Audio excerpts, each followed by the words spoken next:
Hi everyone, Laura Jackson here. I am shooting this video to give a more detailed overview of my step-by-step process to systematize your business, and more specifically to help systematize your client services and hiring. But before I move forward, I just want to make sure that you're in the right place. I help online entrepreneurs who are at a point of growth to run their client services and hiring more efficiently. And I help them to systematize their business, all of the different departments within the business. But usually the key pain points when you start growing are your client services and your hiring. Obviously, when you start growing, you serve more clients and you hire and you manage more people to support you in your growth, right? So this is why those two areas seem to be the most painful during a time of growth. So I help mostly with these two areas. We prioritize client services and hiring. But having said that, the good part about my 6-step process is that it can be applied to any area in your business. So ultimately, when I work with my clients, I help them to systematize their entire business using this 6-step process. Now, I have shared my 6-step process on a high level, but this video is to go into a little bit more detail about what each of these phases or steps entails so that I can address any of the questions that you might have about that. If you believe that you're in the right place based on what I shared about who I can help, stick with me until the end of this video as I'm going to go through those 6 steps right now. First, on a high level, these 6 steps are evaluate, document, automate, delegate, organize, optimize. All right, so let's start with step 1 or phase 1. This is evaluating how you currently do things in your business. Obviously, the main outcome here is to gain clarity on key areas for improvement as well as opportunities for growth. So before we start systematizing your business, we need to know what is not working as efficiently or as effectively. And this is why we start with your business process audit. Now, in phase 1, we actually audit both of your business processes as well as your team. So phase 1 is truly your business process and team audit. And what we do in phase 1 is we identify your one core client and one core service that you offer in your business. Now, for example, if you are a marketing agency, you might be serving several different types of clients, and you might be offering multiple marketing services from paid social media to SEO to building websites, you name it. In order for us to reduce any overwhelm systematizing your business, we are going to keep things simple during this process. And here is what we are going to do. We are going to identify your one core client and one core service that brings the majority of the revenue in your business. All right? Once we go through the entire process with that one core client and one core service, you can go back and apply the same process to systematize the other services that you offer. But in the beginning, we are going to focus on one core client and one core service that you offer in your business, the ones that bring the most revenue in your business. So during this first phase of auditing your business, we start with identifying the one core client and service that you offer in your business. Next, we define your client delivery process. And here is what I mean by that. This is the core process in your business that delivers whatever promise you have made to your audience. Listen, every business does the same things to exist. You have to do marketing, sales, you have to collect payments, you have to onboard clients, you have to provide the service that you have promised them, and then you offboard them, right? So basically, I have just described your core business that holds your business. So this is what we are going to do during the first stage. We are going to define your core business process, or we call it client delivery process. Marketing, sales, financials, client onboarding, service delivery, and offboarding. We are going to define that process on a very high level from A to Z. Then we will assign the right person within your company to lead the systematization with me. And here is what I mean by that.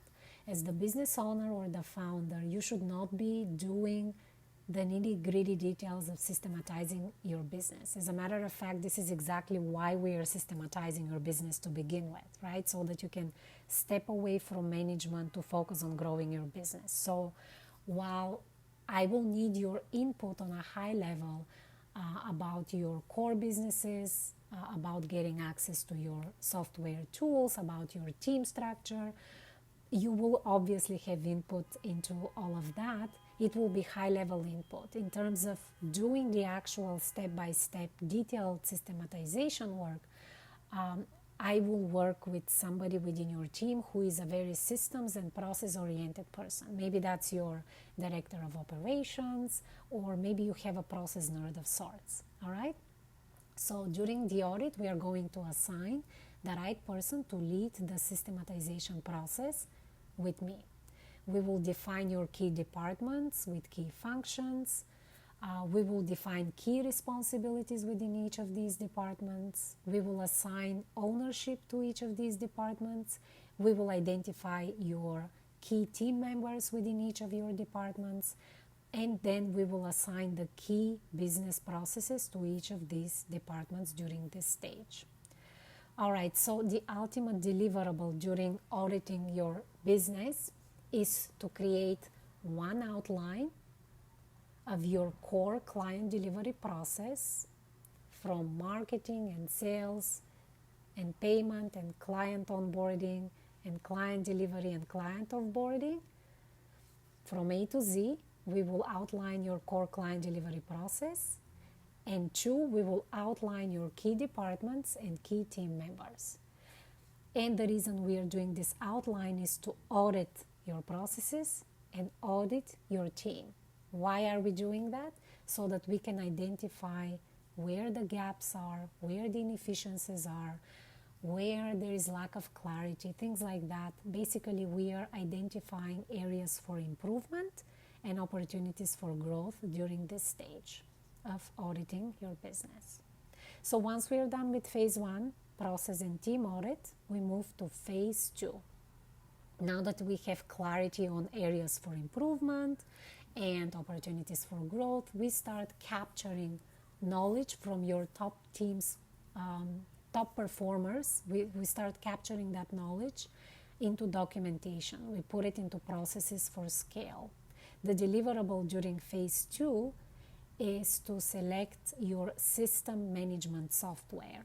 In other words, this is the one place where we are going to document, capture all of your business processes from A to Z, create SOPs, templates, checklists, and ultimately create your how-to manual or your operations manual. And then your operations person and I are going to document your core business processes from A to Z. The ultimate outcome here is to document your processes for scale. And then we move to phase 3, automate. So now that you have captured most of your processes into documents, we go back into these outlines and we'll look at all of the steps that are time consuming, repetitive, manual. They're basically low value tasks that are stealing your time. And we also look at the tools that you currently use and how they integrate with Zapier, and that gives us an opportunity to automate some of these repetitive tasks so that we can create more time leverage within your company. Then we move to phase 4, delegate. Now in this phase, the work is not as tangible as documentation and automation. It's less tangible in the sense that we are going to focus here on how you can cultivate the right culture within your company to really get buy-in from your team so that they can support you long term in systematizing your business and in improving your business processes long term, because this is going to be an ongoing process, right? We are setting the groundwork, we are laying the foundation during the 6-step process. However, once that process is complete, you have to have a team that supports you in that continuous improvement. So the ultimate outcome in phase 4 is to create a self-managed team. But in order to achieve that outcome, we need to find better ways to delegate the work that we have documented in the previous phase. So here we are going to work on how you can develop a business owner manager partnership with your process person, with your operations director, somebody who complements your skills and who can oversee and drive the systematization process. And here I'm going to share frameworks on how to cultivate and continuously nurture a culture of systematization, so that you can eliminate any resistance from your team in systematizing your business, so that you can get buy-in from your current team, and so that you can also hire the right people for your future positions, who are people who are systems and process oriented. All right, so in phase 4 delegation, we are truly working on frameworks that help you to better delegate work that you have already documented, so that you can create a self-managed team. And obviously beyond delegation, we're going to work on how to cultivate that systems thinking and process-driven culture within your team. Then in phase 5, we have to organize all of these pieces together. If you remember, in phase 2, we selected a tool for documenting your business processes, right? A software tool for that, your systems management software. And in this phase 5, we're going to select and set up your project management software. So ideally, you will have one place where you keep all of your documented processes. That's your systems management software. Maybe that's Process Street or Trainual. And you also should have one place where all of your projects are organized, so it's clear who does what by what due date, right? So in this phase, we're going to set up your project management software. This will create accountability for your team. And once we set that up, the whole idea is to link your systems management software or all of your documented processes with your project management software. So let me give you an example. In your systems management software, we will have all of your business processes documented and organized in folders: marketing, sales, client onboarding and delivery, offboarding, financials, HR, right? And we will have the exact same structure in your project management software. Let's say you're using Trello to manage your projects and teams, so you will have a Trello marketing board where you manage all of your marketing projects. You will have a sales one, and so on and so forth. And then each of those projects will be hyperlinked to the relevant business processes, so that when the people in charge go to implement those projects, when they click on the specific project task, they have a direct link to your business process templates, and they know exactly how to implement those processes from A to Z. And this creates accountability, because your people cannot say, hey, I didn't know how to do X, Y, and Z, because we will set it up in a way where there is full clarity and accountability. So that's what happens in stage 5 or step 5. And in phase 6, we are going to optimize your processes for growth. So basically here we are going to focus on systems from 3 additional departments within your company that are really critical for growth, in addition to marketing and sales, which, if you're at a point of growth, it is a safe assumption that you have already figured those out, right? So in addition to those, here we are going to focus on 3 additional systems for growth. And these are finance, HR, and management. And we are going to go through the same process of evaluate, document, automate, delegate, organize, optimize. We're going to focus on that in this final stage of optimization. And in addition, we will also set up, as a final step, I'm getting there, we will set up a process to continuously improve your business processes. And this is how you will continuously optimize your business. So the ultimate outcome here in phase 6 will be to reach stage of scale or to have no human dependency. All right, so this is basically the program in a little bit more detail. So just going back, we have 6 stages or 6 steps: evaluate, document, automate, delegate, organize, optimize. I'm sure that you might have a little additional questions, so if you want to shoot me an email, you can email me at laura@processnerd.nyc, and I'm happy to address them. I do apologize for the background noise. That's what happens when you live in New York City.